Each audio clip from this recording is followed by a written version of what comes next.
চিংড়ি মাছের মাথা, এখানে আছে রসুন, পটল, কাঁচা লঙ্কা। তেলের উপরে পটলগুলো দিয়ে ভেজে নিলাম, নুন হলুদ দিয়ে লাল লাল করে ভেজে নেওয়ার পর চিংড়ি মাছের মাথাগুলো ভেজে নিচ্ছি।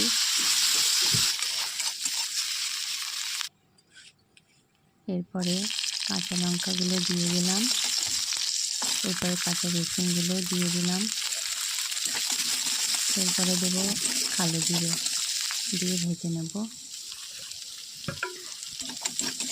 ভাজা হয়ে গেলে লাল লাল করে ওই মাছের মাথাগুলো আর এর মধ্যে দিয়ে নেড়ে নেব, যাতে মুচমুচে হবে।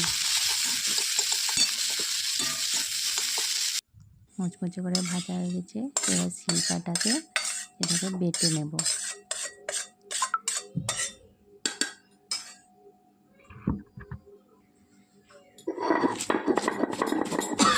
ভালো করে বেটে নিতে হবে, যেন একটু ছিবড়া না থাকে। সুন্দর বাটা হয়েই যাবে। বাটা হয়ে গেলে এরপরে ভেজে রাখা পটলগুলো এর একই সাথে বেটে নিতে হবে।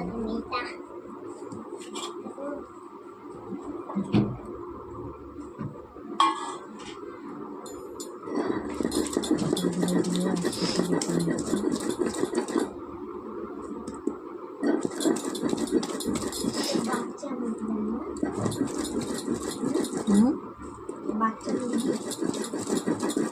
কি